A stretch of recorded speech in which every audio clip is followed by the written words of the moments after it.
Chapter 1. The Eagle's Nest.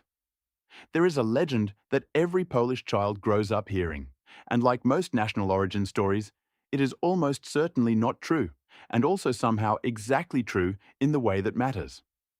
Three brothers, Lech, Czech, and Rus, went out hunting together somewhere in the vast, undifferentiated forests of early medieval Central Europe, and as brothers tend to do, they argued,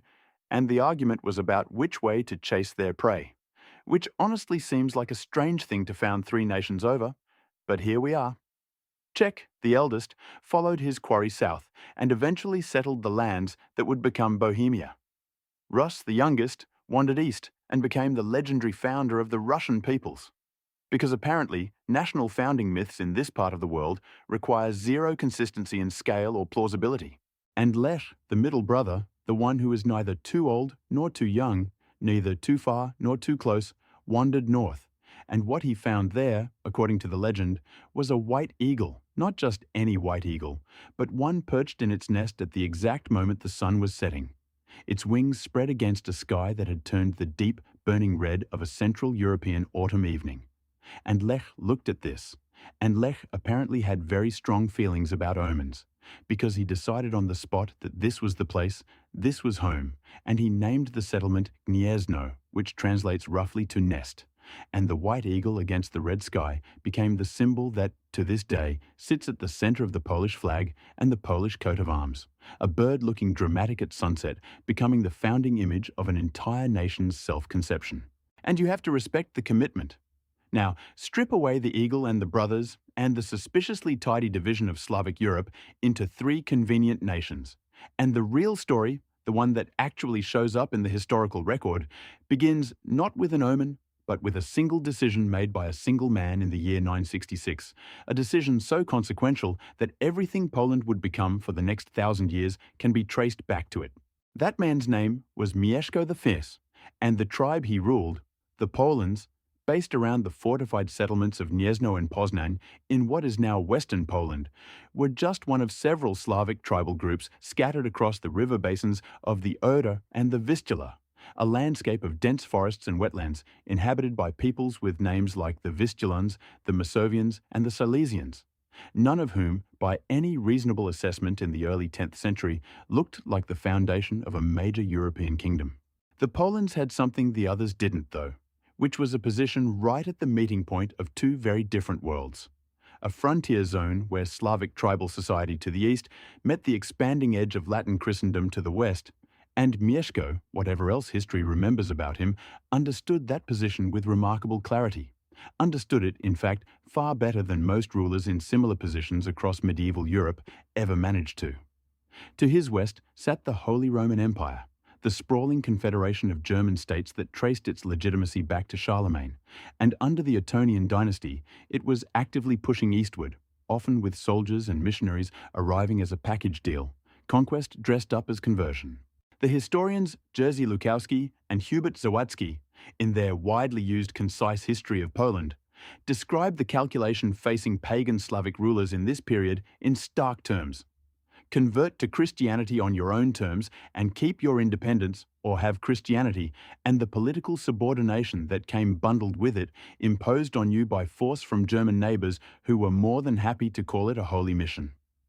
Mieszko chose the first option, and he chose it with a clever twist, because rather than converting through the German church, which would have placed his fledgling state under German ecclesiastical and therefore political authority, he converted through Bohemia instead, marrying a Bohemian princess named Dobrawa and bringing Christianity into the Polish court through her influence. It was, in essence, a hedge, membership in the Christian Club of Europe without the German leash that usually came attached to it.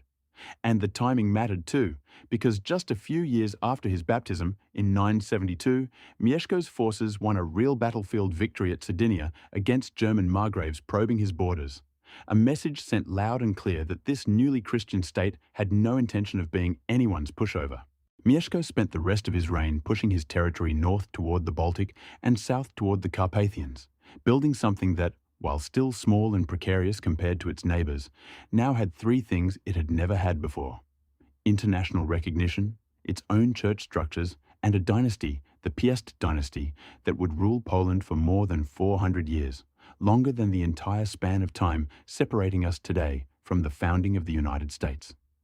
And the pattern Mieszko set in that single decision, caught between greater powers, forced into impossible choices, surviving anyway through sheer strategic stubbornness, would replay itself again and again across the next 1,000 years of Polish history, in forms that Mieszko himself could never have imagined, but that, in their essential shape, he would probably have recognized immediately. But Mieszko's son was not interested in merely surviving. He wanted Poland to be one of the great powers of Europe. And for one extraordinary moment, it almost was, right up until the moment his own family tore it apart. Chapter 2. A Kingdom Cut into Pieces. Bolesław I inherited his father's state in 992, and he inherited something else too, an ambition that Mieszko's careful, hedge-your-bets diplomacy had never quite shown. Because where Mieszko had been a man who consolidated, Bolesław was a man who expanded.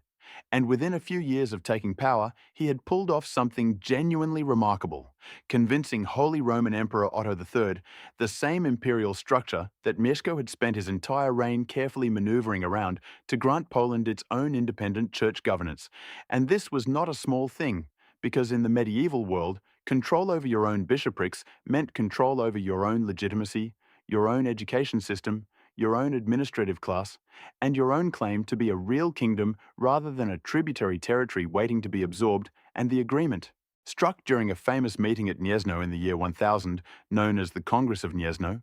added 3 new bishoprics to Poland's existing one and crowned the whole arrangement with an archbishopric in Gniezno itself, meaning Poland now had its own ecclesiastical hierarchy answering to Rome directly rather than through German intermediaries. Bolesław, not a man known for understatement, celebrated this achievement by declaring himself king. And this is where the story takes its first genuinely tragic turn, because Bolesław, like an enormous number of medieval rulers who really should have known better by this point in history, made the decision on his deathbed to split his kingdom between his sons. And the logic behind this kind of division was usually framed as a way to keep government close to the people, responsive to local needs, manageable in scale, and the actual result, almost without exception across medieval Europe, was a collection of brothers and cousins who spent the next several generations fighting each other for supremacy rather than cooperating, and Poland was no exception. For roughly a century after Bolesław's death, the kingdom oscillated between unity and division, with strong rulers occasionally managing to reassert centralized control only to have the cycle repeat with the next succession. And then, in 1138, under the rule of Bolesław III, the kingdom was divided again, this time according to a formal arrangement known as the Testament of Bolesław III, which split Poland among his sons into separate duchies. And this time, the division stuck, not for a generation, but for nearly 2 centuries, a period that Polish historians call rozbicie dzielnicowe, the period of feudal fragmentation. And if that sounds like a grim, stagnant chapter in the national story, the surprising thing is that it wasn't, not entirely. Because what happened during these 2 centuries of political fragmentation was a quiet transformation of Polish society that would have consequences far beyond the immediate political chaos. With no single dominant royal authority capable of imposing a rigid, centralized hierarchy across the whole territory, Polish society during this period developed in a more decentralized, more dynamic way than it might have under a strong unified crown, and historians describe the emergence of a more complex social structure spread across market towns, church estates, and the holdings of an increasingly assertive noble class. A structure of tenant farmers, merchants, and local nobility that, while still feudal in its basic logic, was considerably less monolithic than the simple king and vassals model often imagined for medieval Europe. A society where local custom, local law, and local power centers mattered as much as, and sometimes more than, whatever was happening at whichever ducal court happened to be claiming overall seniority that particular decade. And into the vacuum, left by a weakened crown, stepped an institution that would become absolutely central to Polish identity for the next 1,000 years, the Catholic Church,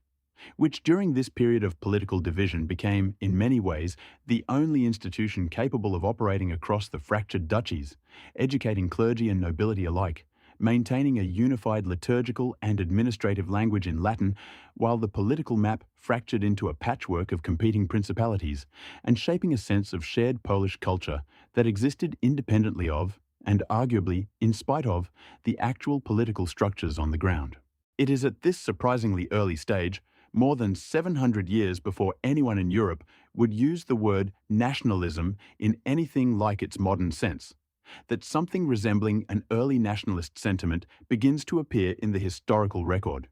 Because the Church, as the only major institution that genuinely transcended local dynastic politics, became home to clergy who began to vocally advocate for the idea that these fractured duchies were not, in fact, separate countries that happened to share a language,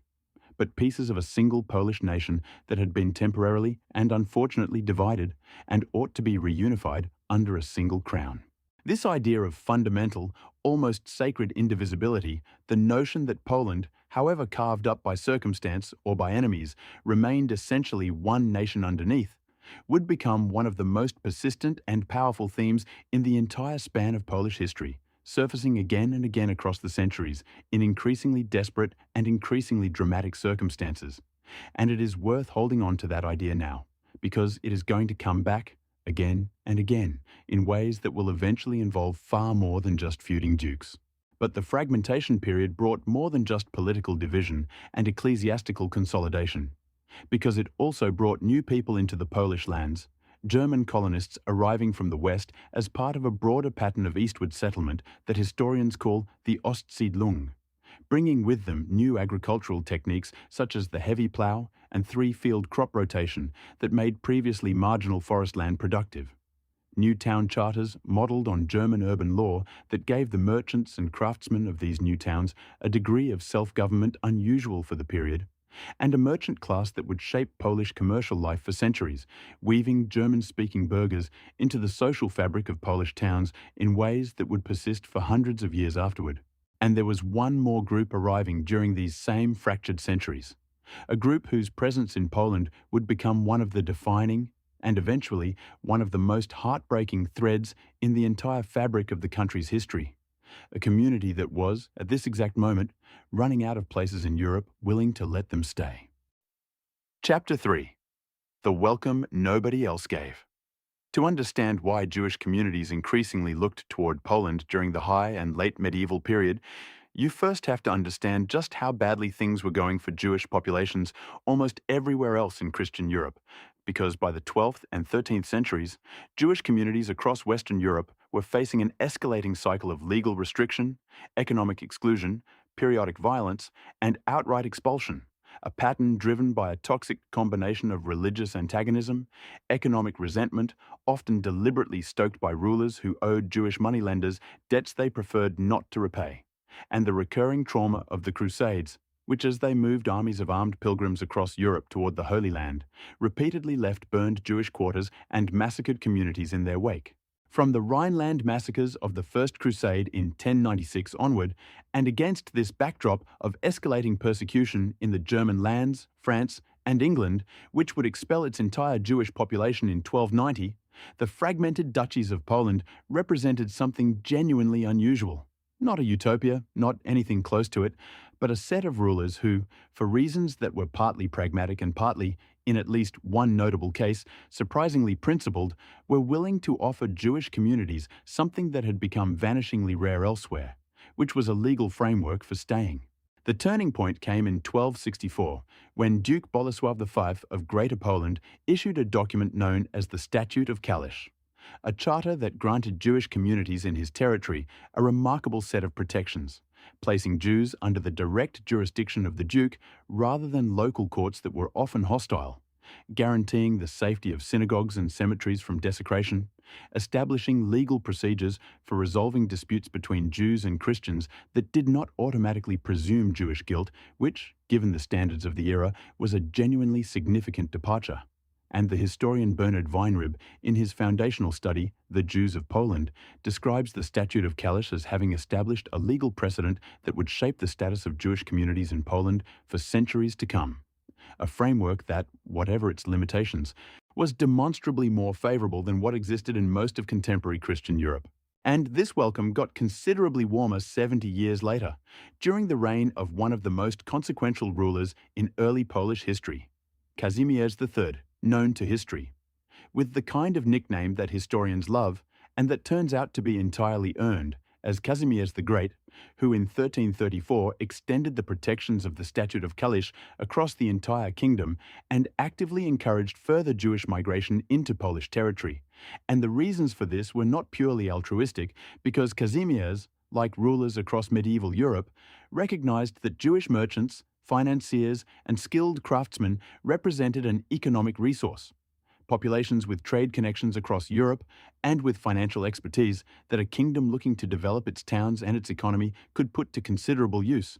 But whatever the mixture of motives, the practical effect over the following centuries was the gradual development, within Poland, of the largest Jewish population anywhere in the world. A community that would, by the early modern period, constitute the demographic and cultural center of European Jewry. With its own language in Yiddish, its own extensive network of religious scholarship and legal autonomy through self-governing Jewish communal councils known as kahals, its own courts handling internal disputes according to Jewish law, and its own deeply rooted sense, however precarious, that this was home in a way that increasingly few other places in Europe could offer. It is worth sitting with that for a second, because the same king who opened Poland's doors this wide was, at the exact same time, building the institutions of a modern state almost from scratch, brick by literal and figurative brick, and the two things were not unrelated. Kazimierz the Great's reign mattered for reasons that went far beyond his policies toward Jewish settlement, because the man was, by any measure, extraordinarily busy,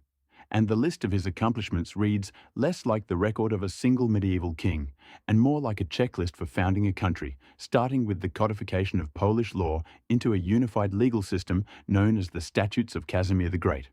which brought a degree of legal consistency to a kingdom that had spent the better part of 2 centuries fragmented into duchies, each with their own customary law, continuing through the introduction of a new standardized currency that helped stabilize and stimulate trade across the kingdom, and culminating in 1364 with the founding of the first university in Poland, the Krakow Academy, later renamed Jagiellonian University, which remains to this day one of the oldest universities in Central Europe, and which would, centuries later, count among its students a young astronomer who would quite literally rearrange humanity's understanding of its place in the universe, though that story comes later. Kazimierz also managed, through a combination of military campaigns and diplomatic maneuvering, to recover significant territories that Poland had lost during the long fragmentation period,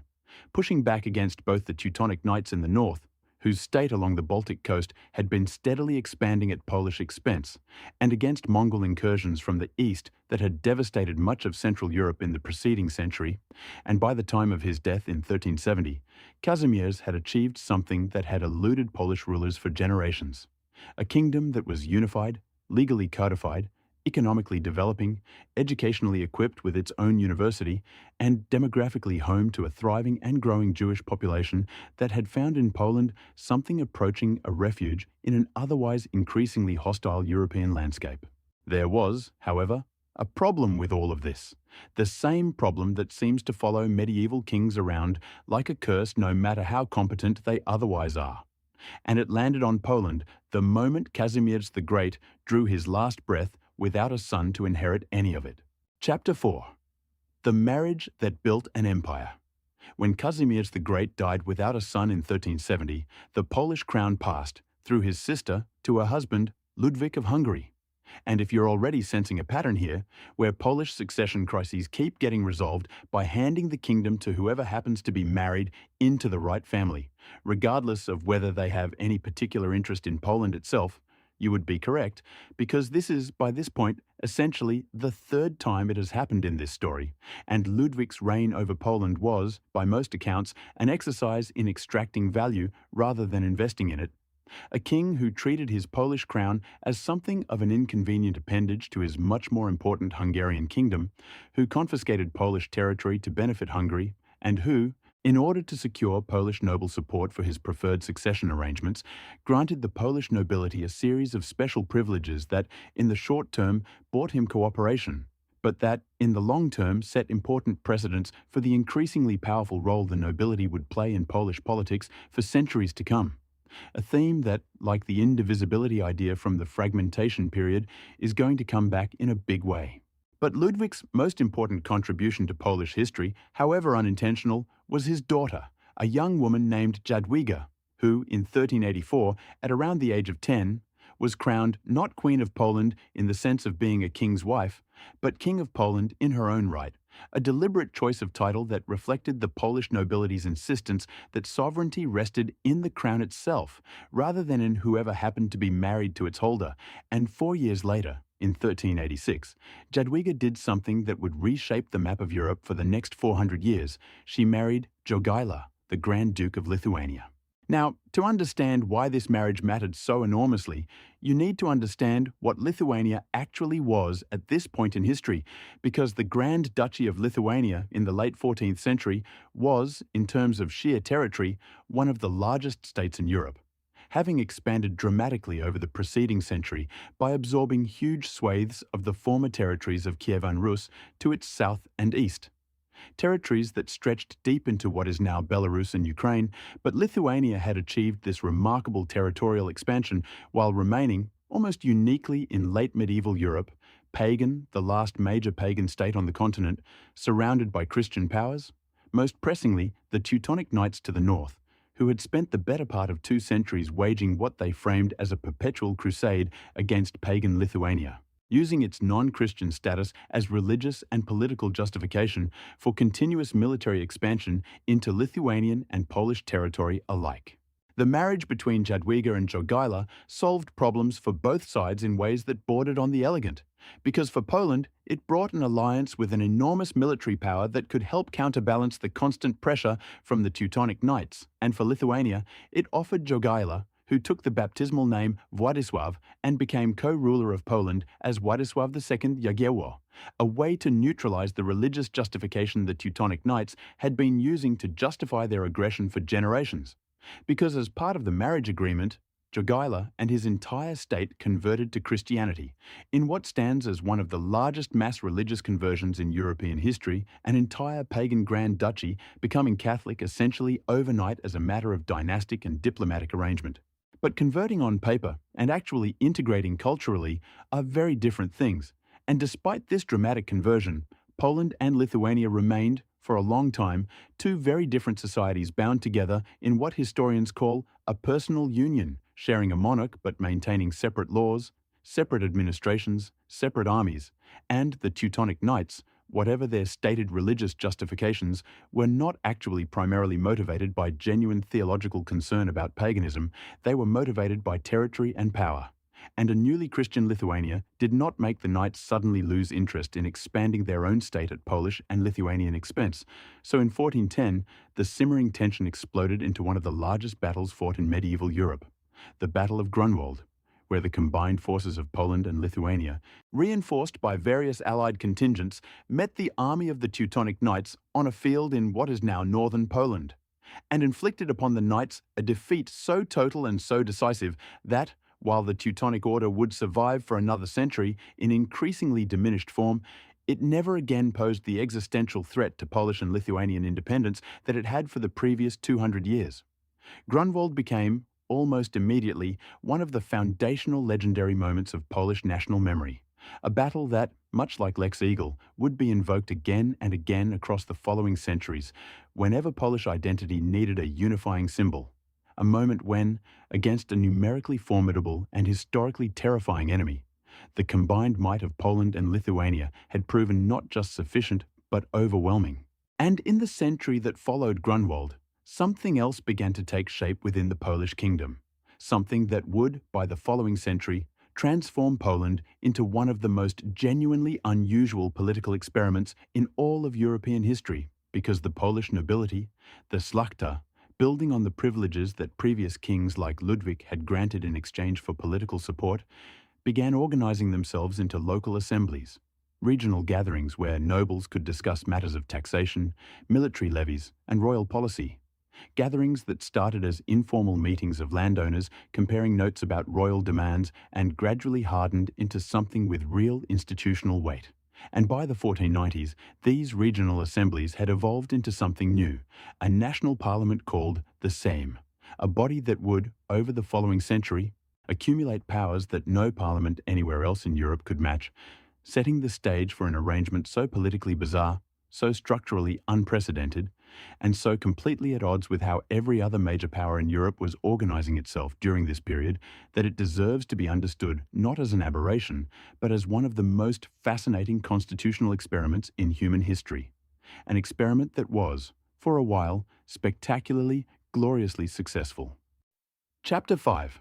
The Golden Age of a Crazy Idea. By the 16th century, the personal union between Poland and Lithuania had lasted nearly 2 centuries, which was already remarkable, because these kinds of dynastic personal unions were extremely common across medieval and early modern Europe. 2 crowns sharing a monarch while remaining otherwise separate. But they almost never lasted.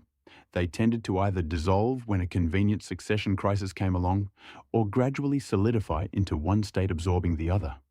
And the fact that Poland and Lithuania had maintained this arrangement for 200 years, while Lithuania had, over that time, gradually come to resemble Poland in significant ways, adopting Polish legal and administrative practices, with the Lithuanian nobility increasingly speaking Polish and adopting Polish customs, while still stubbornly remaining its own distinct state with its own laws, its own treasury, and its own army, meant that by the mid-1500s, the 2 states existed in an increasingly awkward halfway position. Too integrated to function as fully separate countries, too distinct to simply merge. The solution that emerged in 1569, after years of political negotiation, was the Union of Lublin, and the result was something that, if you described it to a political scientist from almost any other period of European history, would sound less like a functioning state and more like a constitutional fever dream, because the Polish-Lithuanian Commonwealth, as it became known, was a single state with 2 component parts, each maintaining separate local laws, separate treasuries, and separate armies, governed by a monarch who was jointly elected by the nobility of both Poland and Lithuania, and overseen by a bicameral parliament consisting of the same, made up of elected representatives of the nobility who met regularly, and a senate made up of high-ranking officials and bishops who served for life. And if this sounds like an almost impossibly decentralized way to run what was about to become one of the largest and most populous states in Europe, that is because it absolutely was, and that is also, somewhat counterintuitively, exactly why it worked, at least for a while. At a moment when most of the rest of Europe was moving decisively towards centralized royal absolutism, toward the model that would reach its fullest expression in places like France under Louis XIV, where the king's word was law and the nobility existed largely to decorate his court, the Polish-Lithuanian Commonwealth went in the opposite direction entirely,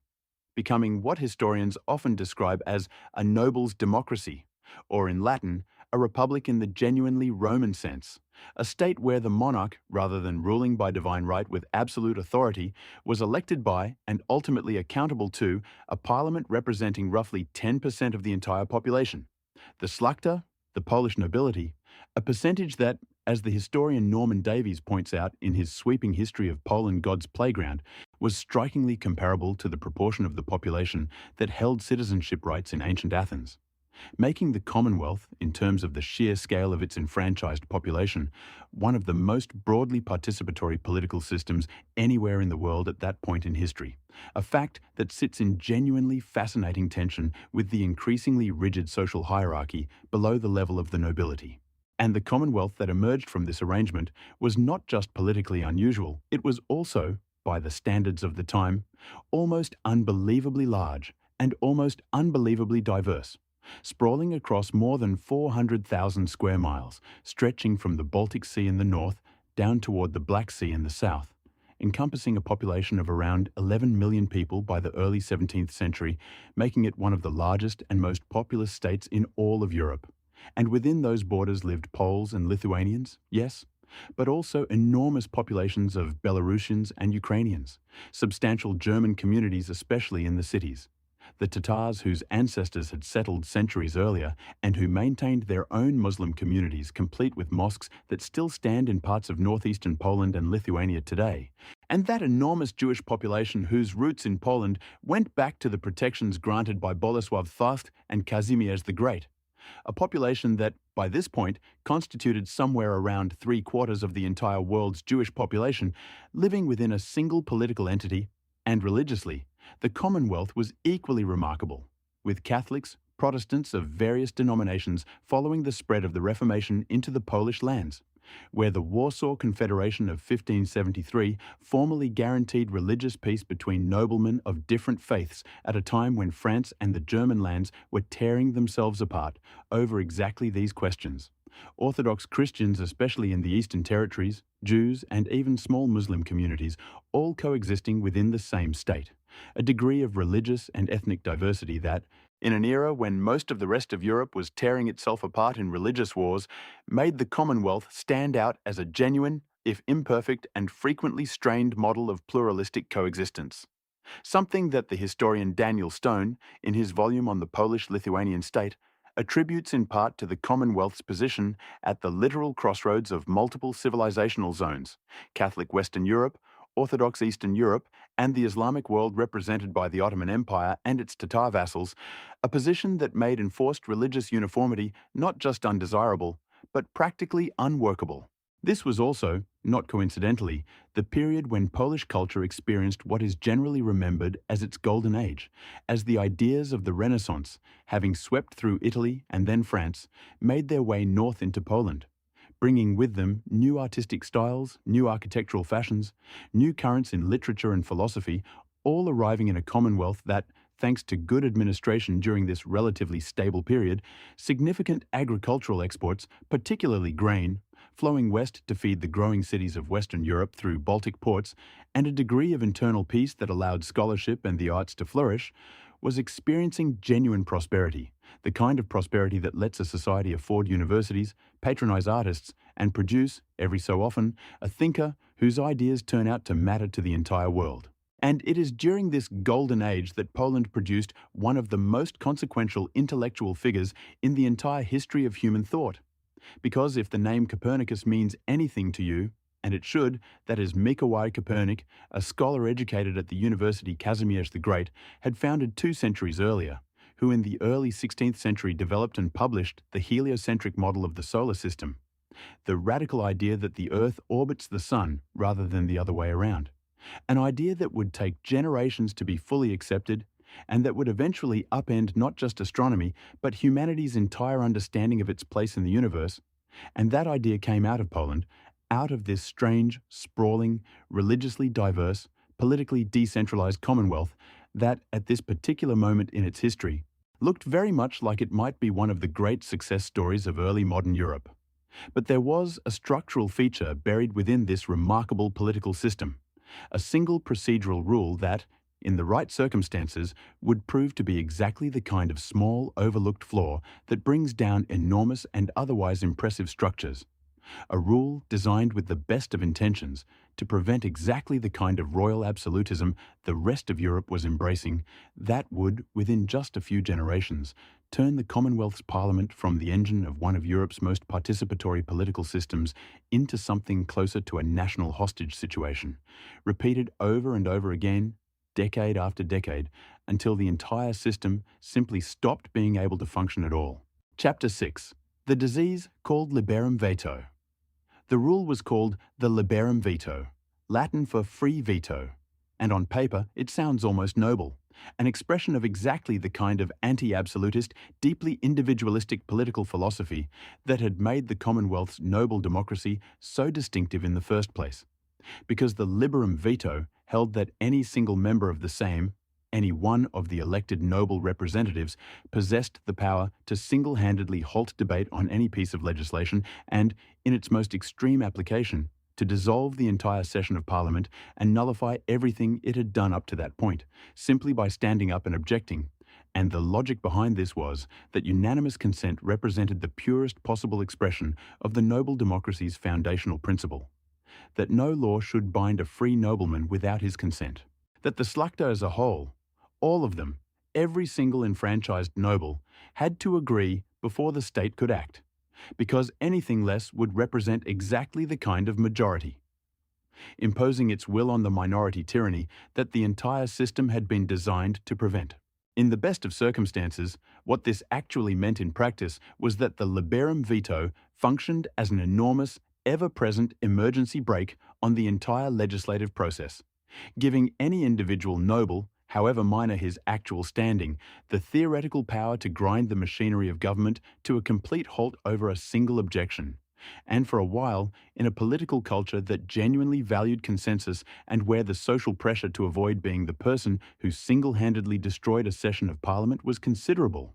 This worked, in the sense that it was rarely actually used, but the problem with giving any single individual an absolute veto over the actions of an entire state is that it is, almost by definition, an enormous and obvious vulnerability. Because you do not need to convince an entire parliament to oppose something. You only need to find, bribe, pressure, or otherwise convince a single member, and by the 17th century, the great powers surrounding the Commonwealth, Russia, Prussia, and Austria, all of whom had very strong and very obvious interests in a weak, divided, and easily manipulated Poland-Lithuania on their borders, had figured this out completely. And a single well-placed bribe, delivered to a single noble at a critical moment, could throw an entire session of the Sejm into chaos, killing reforms, blocking tax increases needed for defense, and paralyzing the state's ability to respond to crises, all from the inside, with perfect legal cover. Because the noble exercising his veto was, after all, simply exercising his ancient and sacred rights as a free citizen of the Commonwealth. And the crises, when they came hard, because the mid-17th century brought a series of catastrophes to the Commonwealth that, individually, might have been survivable, but that arrived in close enough succession, and were compounded by an internal political system increasingly unable to mount any kind of coordinated response, that the combined effect was genuinely devastating. And the worst of these came in the 1650s, in a series of events that Polish historical memory remembers under the deceptively gentle-sounding name of the Deluge, when Sweden, then at the height of its 17th century military power following its dominant performance in the 30 Years' War, invaded the Commonwealth from the north and west, while simultaneously, in the east, the Commonwealth was already embroiled in a brutal war with Russia over contested territories in Ukraine and Belarus, meaning that for a period of several years, the Commonwealth found itself fighting on multiple fronts against two of the most formidable military powers in Europe,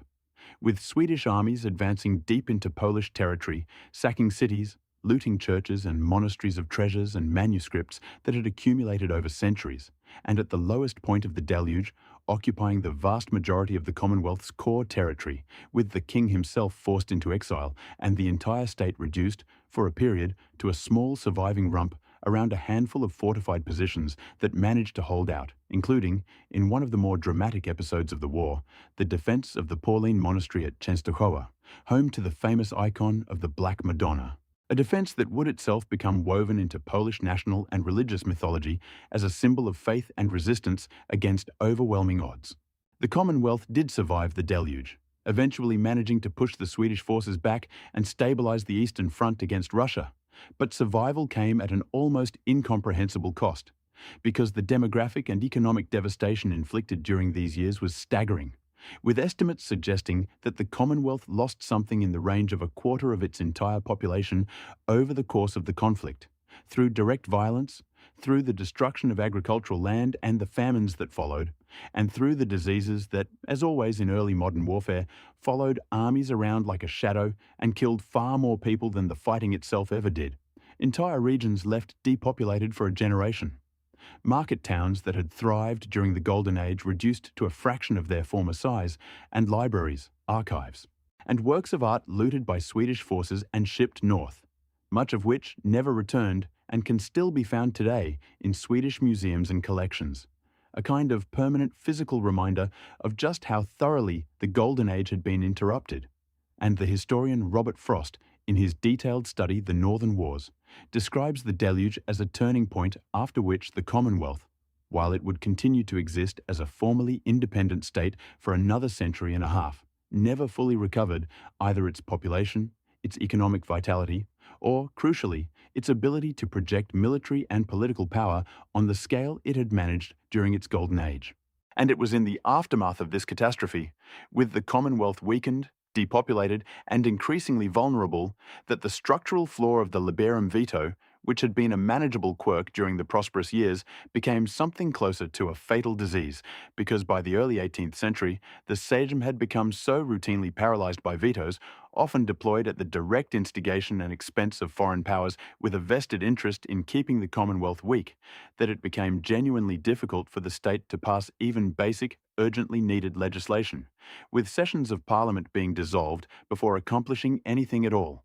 becoming not the exception but increasingly the rule. And meanwhile, just beyond the Commonwealth's increasingly poorly defended borders, three neighbouring states, Russia under a series of increasingly assertive and expansionist rulers, Prussia rapidly transforming itself from a minor German principality into one of the most militarily formidable states in Europe, and Austria under the Habsburgs, all watched this spectacle of self-inflicted political paralysis with growing and increasingly undisguised interest, because a country this large, this populous, this strategically positioned, and this completely unable to defend or govern itself was not a problem to these neighbouring powers. It was an opportunity. And in 1764, that opportunity took its first concrete step, when Russia, through a combination of military pressure and direct political interference in the election process, installed its own preferred candidate on the Polish-Lithuanian throne, a man named Stanisław II Poniatowski, whose reign would become one of the most genuinely tragic in all of Polish history. A king who, by most accounts, was personally intelligent, cultured, and even reform-minded, but who took the throne of a state that had, in the eyes of its most powerful neighbours, already been earmarked for dismemberment, and who would spend the rest of his life trying, and ultimately failing, to prevent something that, by the time he was crowned, may already have been close to inevitable. Chapter 7. Three Empires, One Funeral, Stanisław II. Poniatowski's position from the very beginning of his reign was, to put it gently, awkward, because everyone, both inside and outside the Commonwealth, understood perfectly well that he had been placed on the throne largely through Russian influence, with the Russian Empress Catherine the Great having previously been romantically involved with him during her time in the Polish court, and this connection, whatever its personal dimensions, meant that from the moment of his coronation, Stanisław's authority was permanently shadowed by the perception, not entirely unfair, that he ruled at Russia's pleasure rather than through any independent mandate of his own. And yet, to his considerable credit, Stanisław spent much of his reign attempting genuine reform, recognizing, as anyone paying attention by this point clearly should have, that the Commonwealth's combination of a paralyzed parliament, a weak military, and a complete absence of any centralized executive authority capable of actually governing represented an existential threat, and that without significant structural change, the state's days were likely numbered. But reform, in the context of the Commonwealth's relationship with its neighbours, was itself dangerous, because a weak, divided, easily manipulated Poland-Lithuania was exactly what Russia, Prussia, and Austria wanted on their borders. And any serious attempt to fix the Commonwealth's structural problems, to strengthen its military, to centralize its government, to eliminate the Liberum veto that foreign powers had spent decades learning to exploit,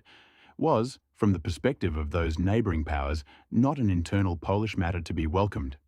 but a direct threat to their own interests that needed to be stopped.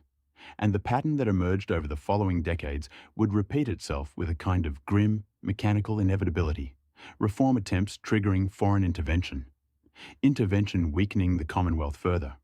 weakness inviting further territorial demands, in a cycle that proved almost impossible to break, no matter how many times reasonable people on the Polish side recognized exactly what was happening and tried again to do something about it. The first major break came in 1768, when a group of Polish nobles, alarmed by what they saw as excessive Russian interference in Commonwealth affairs and by concessions Stanisław had been pressured into granting to religious minorities, particularly Orthodox and Protestant nobles, formed what became known as the Bar Confederation and launched an armed rebellion against Russian influence. And this rebellion, whatever its internal Polish motivations, gave Russia exactly the pretext it needed, because Russian forces moved in to suppress the rebellion. And once Russian troops were already on Commonwealth territory in significant numbers, Prussia and Austria, watching with their usual interest, decided that if Russia was going to be expanding its influence in the region, they would need to be compensated as well. And the result,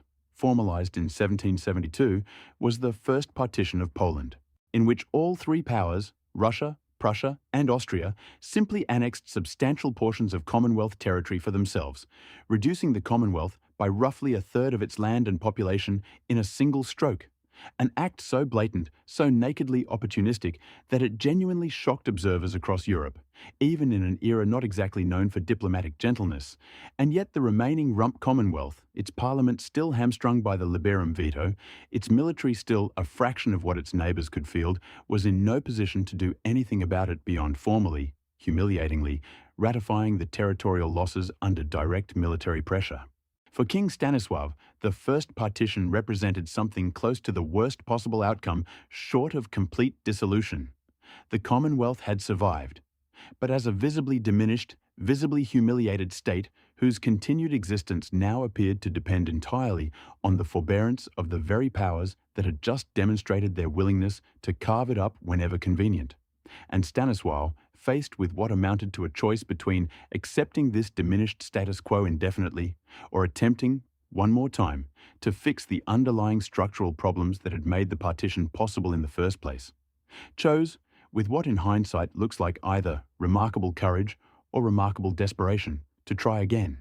And in 1788, he convened what became known as the Great Sejm, a session of Parliament that would sit for 4 years, and that would, by 1791, produce something genuinely extraordinary, a new constitution for the Commonwealth, one of the first written constitutions in the world, drawing explicitly on the political philosophy that had, just a few years earlier, inspired both the American Revolution and the early stages of the French Revolution, a constitution that finally abolished the Liberum veto, that established a hereditary rather than elected monarchy to remove the chronic vulnerability of succession crises, that strengthened the central government's ability to actually govern, and that, for the first time, extended meaningful political rights beyond the narrow noble class toward the burgeoning urban merchant population. A constitution that the Polish historian and constitutional scholar Jacek Jędruk, in his comprehensive study of Polish constitutional history,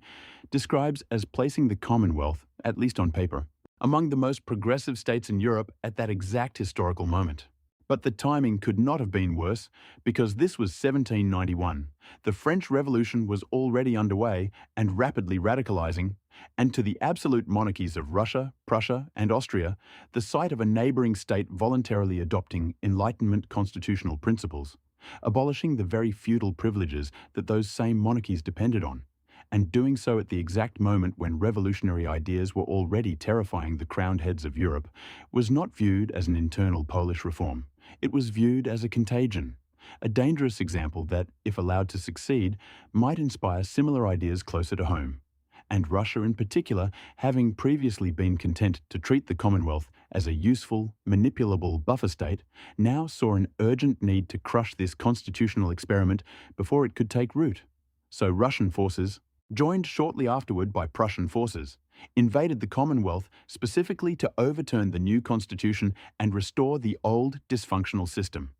A war that the Commonwealth's newly reformed but still hopelessly outmatched military could not win. And the result, in 1793, was the Second Partition, in which Russia and Prussia helped themselves to further large swathes of Commonwealth territory, reducing what remained to a small fraction of its former size. A rump state now barely viable as an independent entity in any meaningful sense. What happened next was, in some ways, the most genuinely heroic episode in this entire grim sequence. Because in 1794, a Polish military officer who had previously served, of all places, in the American Revolutionary War, fighting as an engineer under George Washington, and designing the fortifications at West Point, a man named Tadeusz Kościuszko, returned home and led a national uprising aimed at reversing the partitions and restoring Polish independence. An uprising that, in its early stages, achieved some genuinely remarkable successes, including a battle at Rakowicz, where Kościuszko's forces, significantly outnumbered and including large contingents of peasant militia armed with little more than scythes mounted on poles, managed to defeat a regular Russian army. A victory that briefly electrified the entire country and that, in the iconography of Polish nationalism, became almost as important a symbol as Grunwald had been 4 centuries earlier, but ultimately an uprising launched by an already devastated, already partitioned state. With no significant outside support and facing the combined hostility of Russia, Prussia, and Austria all at once, never had a realistic chance of success against the full military weight of 3 of Europe's great powers, and by 1795, the uprising had been crushed. Kosciuszko himself wounded and captured, and the three partitioning powers, having apparently concluded that the Commonwealth's continued existence in any form represented an ongoing irritant not worth the trouble, simply finished the job. The third partition divided the entirety of what remained of the Polish-Lithuanian Commonwealth between Russia, Prussia, and Austria, and Poland. After more than 8 centuries of existence in one form or another since Mieszko's baptism, simply ceased to exist, wiped off the map of Europe entirely, its territory absorbed, its institutions dissolved, its population now subjects of 3 different empires that had for once found something they could all agree on, that the Commonwealth was finished, and Poland would not appear on a map of Europe again for the next 123 years. Chapter 8. The Christ of Nations. There is a particular kind of question that nations facing total dissolution have to confront, and it is not really a political question at all. It is closer to a philosophical one, which is, when your state ceases to exist, when your territory is absorbed by your neighbours, when your institutions are dissolved and your borders erased from official maps and your country's name quietly stops appearing in the diplomatic correspondence of Europe as though it had never been there at all. What exactly is left? And for the millions of people who had been subjects of the Polish-Lithuanian Commonwealth in 1795 and who woke up, essentially overnight, as subjects of Russia, Prussia, or Austria instead, this was not an abstract question, it was the central fact of their lives.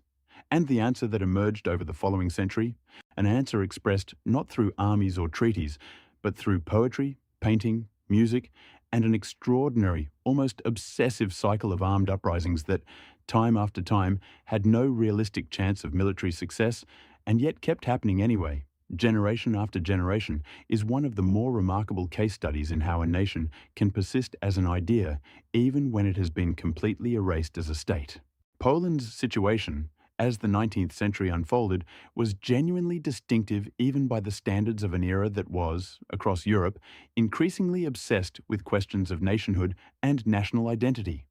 Because most of the nationalist movements that emerged during the Romantic era were movements of peoples who had a shared culture and language but had never had a unified state of their own, looking to create one for the first time. Whereas Poland was the reverse, a people who had very recently had a state, a large, powerful, genuinely significant state, and had lost it,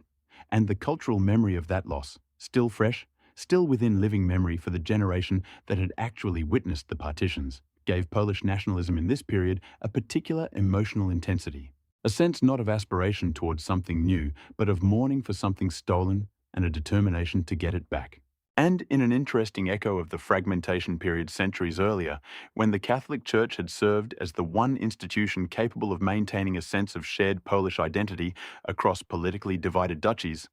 the Church once again became the central cultural anchor point around which this new, post-partition sense of Polish identity could organize itself. And this had real consequences, because the multi-ethnic, multi-confessional character of the Old Commonwealth, the Poland that had included substantial Protestant, Orthodox, Jewish, and Muslim communities alongside its Catholic majority, gradually gave way in this new nationalist imagination to a considerably narrower conception of what it meant to be Polish, one increasingly tied specifically to Catholic identity. A shift that the historian Brian Porter Sooks, in his study Poland in the Modern World, traces as the gradual transformation of Poland from a political and territorial concept, the old multi-ethnic Commonwealth, into an ethnic and religious one, a transformation with consequences that would echo forward into the 20th century in ways that were not always comfortable. The most striking expression of this new nationalist sensibility was an idea that emerged among Polish poets and thinkers, particularly the great Romantic poets Adam Mickiewicz and Juliusz Slowacki, whose work, written largely in exile, became foundational texts of Polish national identity for generations. An idea that framed Poland's destruction not as a historical tragedy to be mourned and moved past, but as something closer to a religious sacrifice, a martyrdom. The idea of Poland as the Christ of nations, a country that had died, like Christ, for the sins and freedoms of others, that was suffering a kind of national crucifixion at the hands of the partitioning empires, and that would, like Christ, one day be resurrected, and whatever one makes of this as theology, as a piece of political mythology, it proved extraordinarily durable. giving an entire dispossessed nation a framework for understanding its suffering not as meaningless defeat, but as part of a larger, almost cosmic narrative with redemption at the end of it.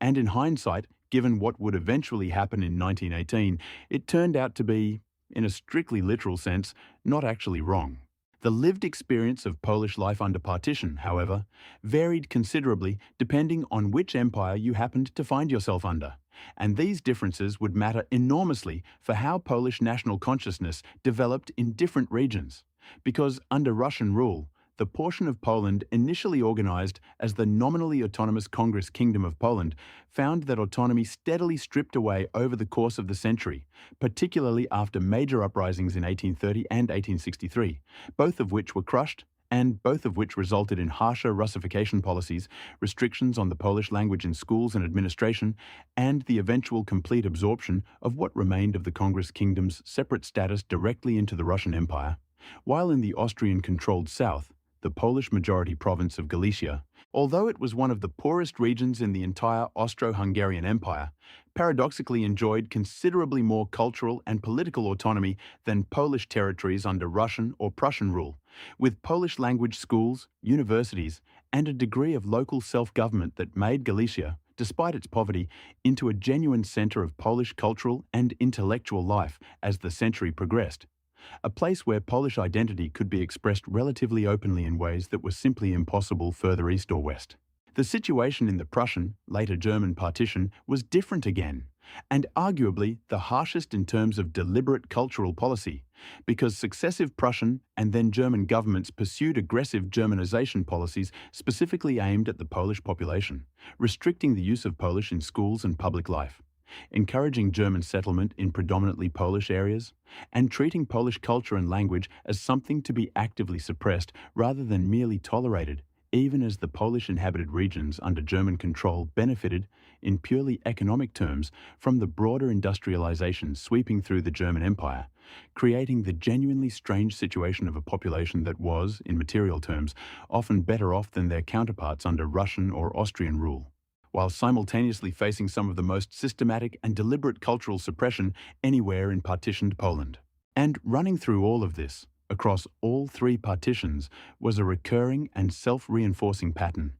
Periodic uprisings, almost none of which had any realistic chance of military success against the full weight of Imperial Russia, Prussia, or Austria, uprisings that were crushed, sometimes brutally, followed by periods of harsher repression, followed eventually by another generation, raised on stories of the uprising that had come before, attempting it again, and the historian Norman Davies, in God's Playground, his sweeping 2-volume history of Poland, estimates that over the course of the century, this cycle, combined with simple economic desperation in increasingly impoverished partitioned territories, drove more than 3 million Poles to emigrate, many of them to the United States, creating Polish diaspora communities that would themselves become important to Polish national consciousness, maintaining language, culture, and political engagement with the question of Polish independence from across the Atlantic. By the early years of the 20th century, after more than 100 years of partition, of uprisings, of poetry about national resurrection,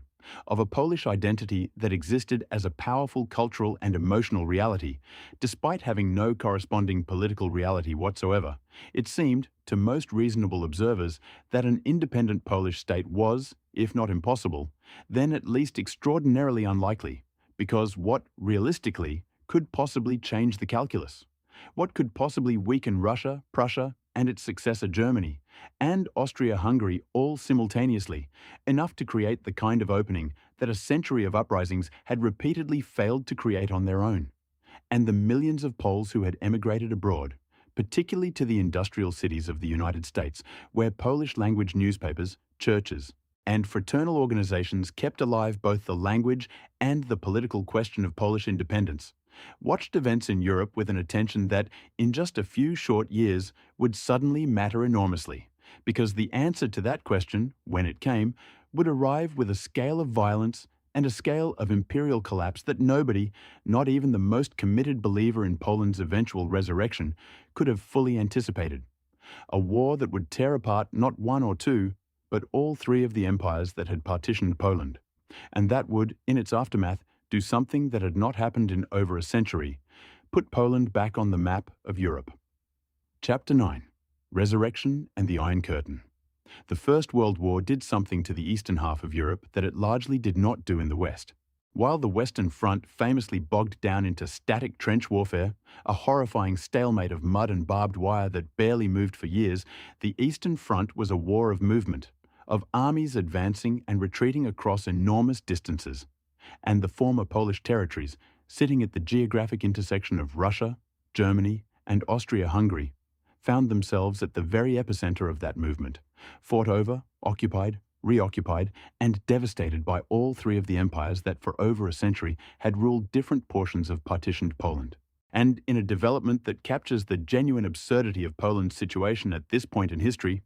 Polish soldiers ended up fighting on every side of this conflict, conscripted into the Russian army if they lived under Russian rule, into the German and Austro-Hungarian armies if they lived under German or Austrian rule,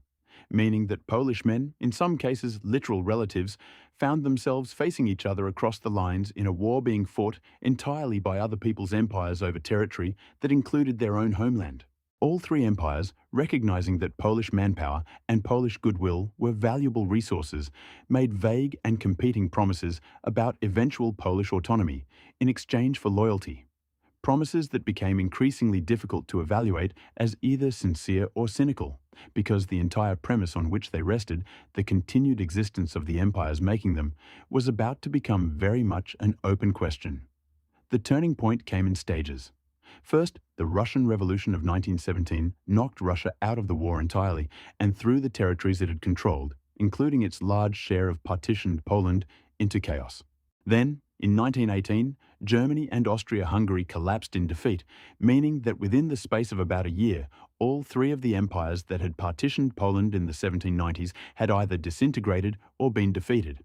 An almost unimaginable scenario from the perspective of anyone living through the previous century. Into this sudden, chaotic power vacuum, Polish political and military leaders, who had spent years organizing, building military forces, and positioning themselves for exactly this kind of opportunity, moved fast. One of Woodrow Wilson's famous 14 points, the American president's proposed framework for the post-war settlement, had explicitly called for the creation of an independent Polish state, giving the emerging Polish movement crucial international legitimacy. And by the end of 1918, a man named Józef Piłsudski, a former revolutionary and military commander who had spent years building up Polish military formations under various wartime arrangements, found himself installed as the leader of a newly independent Polish state. For the first time in 123 years, Poland existed again. But independence, it turned out, was only the beginning of the fight, because the borders of this new Poland were almost entirely undefined,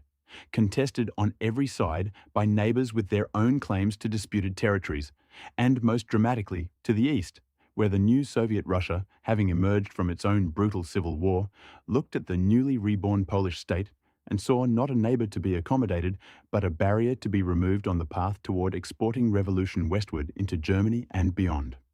In 1920, the Red Army, having defeated the various White Russian forces, turned its attention to Poland and advanced with startling speed, pushing deep into Polish territory until Soviet forces were within sight of Warsaw itself. And at this point, with the brand new Polish state facing what looked like potential immediate destruction, something happened that military historians still describe in terms bordering on the miraculous.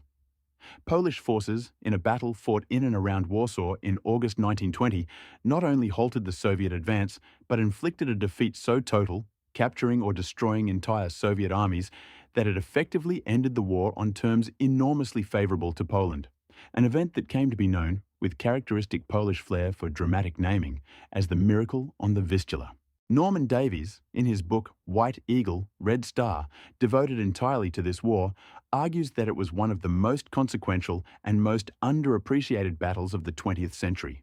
because a Soviet victory at Warsaw in 1920 might well have meant a Soviet-controlled Poland 2 decades before it actually happened, with cascading consequences for the rest of interwar Europe that are genuinely difficult to predict, but were almost certainly not going to be good ones. The Second Polish Republic that emerged from these wars was, like its much older predecessor, the Commonwealth, remarkably diverse, with significant Ukrainian, Belarusian, German, and Jewish minorities alongside the Polish majority, a diversity that Piłsudski, who envisioned a multi-ethnic Poland in the older Commonwealth tradition rather than the narrower ethno-nationalist conception that had developed during the partition era, generally tried to accommodate, though not without significant internal tensions. The interwar period itself, the 2 decades between 1918 and 1939, was a time of genuine accomplishment, rebuilding infrastructure and institutions essentially from scratch, but also a time of real instability, intense political polarization, several changes of government, including a military coup led by Piłsudski himself in 1926, and an increasingly precarious position in European geopolitics as the 1930s brought the rise of a new and considerably more dangerous threat from Poland's western neighbor. That threat was Adolf Hitler, whose Nazi Party came to power in Germany in 1933 amid the economic devastation of the Great Depression, and whose foreign policy goals, from very early on, included territorial claims on Poland specifically, both to recover territory Germany had lost in the post-war settlement, and in the much darker long-term vision Hitler articulated in his writings and speeches, as the first step toward a much larger campaign of conquest and racial reorganization across Eastern Europe aimed ultimately at the Soviet Union. In a development that genuinely shocked the world in 1939, Nazi Germany and the Soviet Union, ideological enemies who had spent years denouncing each other, signed a secret agreement, the Molotov-Ribbentrop Pact, which included a secret protocol dividing Eastern Europe, including Poland, into German and Soviet spheres of influence, a cynical arrangement that gave both totalitarian powers a green light to do what they were about to do. On the 1st of September 1939, German forces invaded Poland, beginning what we now call the Second World War, employing for essentially the first time on this scale a new approach to warfare, blitzkrieg, lightning war, using fast-moving armored and mechanized forces to punch through defensive lines and encircle enemy formations, rather than engaging in the kind of grinding frontal warfare that had characterized the previous war. Poland, brave as its resistance was, simply did not have the doctrine or technology to counter this. And within weeks, with Warsaw under heavy bombardment and, on the 17th of September, Soviet forces invading from the east in accordance with the secret pact, organized Polish resistance collapsed. It is worth noting clearly here that persistent myths, originally spread by German propaganda, about Polish cavalry charging German tanks with sabers, are simply false. There is no historical record of any such event, and Polish forces, like most European armies of the period, fielded cavalry alongside modern mechanized units, exactly as the Germans did. What followed over the next 6 years was, even within the almost incomprehensible scale of suffering of the Second World War as a whole, particularly horrific for Poland, because Poland found itself caught between two occupying powers, both of which, for different but equally brutal reasons, regarded the Polish population as a problem to be solved through systematic violence. The historian Timothy Snyder, in his book Bloodlands, which maps the territories crushed between Hitler and Stalin, documents how the Soviets carried out mass deportations of Polish citizens to Siberian labor camps and executed thousands of captured Polish military officers in the forests around Katyn, while the Germans combined the deliberate, systematic murder of Poland's Jewish population. The overwhelming majority of the 6 million Jews killed in the Holocaust were Polish Jews, with a broader campaign to decimate the Polish intelligentsia, killing politicians, priests, professors, and other educated Poles in a deliberate attempt to destroy Polish society's capacity for self-organization and resistance. By the end of the war, Poland had lost close to a fifth of its entire pre-war population, the highest proportional loss of any country involved in the conflict, a number that remains genuinely difficult to process even in the abstract. To put it in perspective, if a country the size of the United States today suffered losses on that scale, it would mean tens of millions of dead within 6 years. An entire generation of doctors, teachers, engineers, and skilled workers simply erased, along with the children who would never be born to them. A demographic wound that takes far longer than a single generation to even begin healing, and one that shaped the rebuilding of post-war Poland in ways that are still visible in population statistics today. And yet, even amid this devastation, Polish resistance was among the most extensive and effective of any occupied country in Europe, with a large underground movement conducting sabotage, intelligence work including crucial early progress on breaking the German Enigma cipher later built upon by British codebreakers, and military operations throughout the occupation, while Polish forces evacuated abroad continued fighting as part of the Allied effort on every front, including a disproportionately significant role in the Battle of Britain. In 1944, as the Red Army advanced westward and approached Warsaw, the Polish underground launched a massive uprising in the city, hoping to liberate it before Soviet forces arrived and thereby establish Polish authority on Polish soil rather than have it imposed from outside. But the Red Army, for reasons that remain debated but that certainly served Stalin's broader political interests in ensuring post-war Poland would be firmly under Soviet control rather than under the authority of a resistance movement loyal to the pre-war government in exile, halted its advance just outside the city and did not intervene as German forces brutally suppressed the uprising over the following 2 months, destroying much of Warsaw in the process. Only after the uprising had been crushed did Soviet forces resume their advance into a city that had been reduced to rubble. The Poland that emerged from the war in 1945 was, in almost every respect, a different country from the one that had existed in 1939. Its borders shifted dramatically westward, with the Soviet Union permanently annexing the eastern territories it had occupied in 1939, and Poland compensated with German territories in Silesia, Pomerania, and parts of Prussia. A territorial shift that came with one of the largest forced population transfers in history, millions of Germans expelled westward and millions of Poles resettled into these newly acquired Western territories. While the post-war Nuremberg trials addressed Nazi war crimes, the Soviet Union, having ended up on the winning side, never faced any equivalent reckoning for its own actions, neither Katyn, nor the deportations, nor the conduct of Soviet forces as they advanced through Polish territory. And Poland itself, liberated from Nazi occupation only to find itself firmly within the Soviet sphere of influence, became, over the following years, a communist satellite state, the Polish People's Republic, with a Soviet-aligned government, membership in the Warsaw Pact military alliance formed in 1955, and a pre-war government in exile in London that the new authorities simply never recognized. The decades that followed were marked by a recurring pattern that, in its broad shape, echoed the partition era in surprising ways.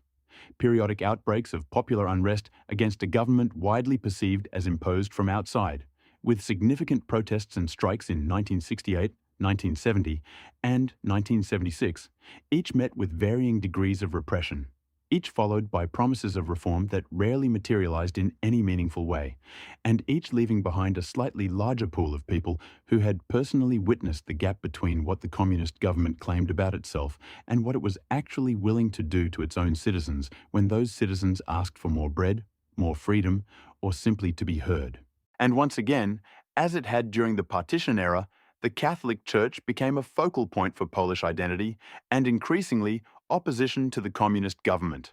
a role that took on enormous symbolic weight in 1978 when Cardinal Karol Wojtyła, the Archbishop of Krakow, was elected Pope, becoming Pope John Paul II, the first non-Italian Pope in over 4 centuries.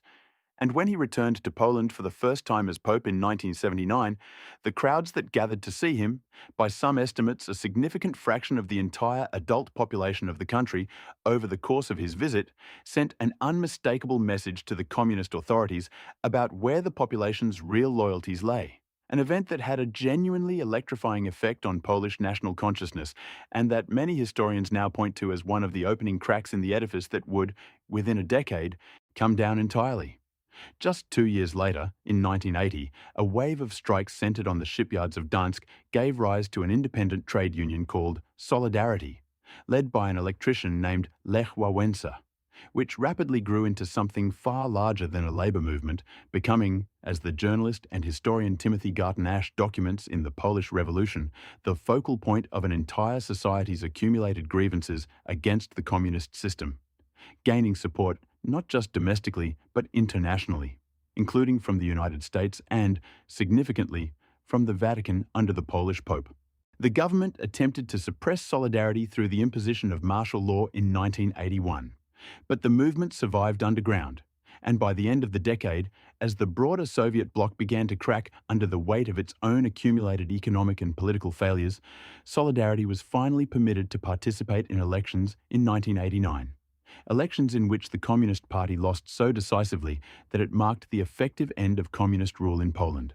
Within months, similar movements were toppling communist governments across Eastern Europe, and the Berlin Wall, the most potent physical symbol of the entire post-war division of Europe, came down. The decades since 1989 have brought their own challenges: the difficult transition from a planned economy to a market economy, the integration into Western institutions including NATO in 1999 and the European Union in 2004, a transformation that turned Poland from a struggling post-Soviet economy into one of the genuine success stories of post-communist Europe within a single generation.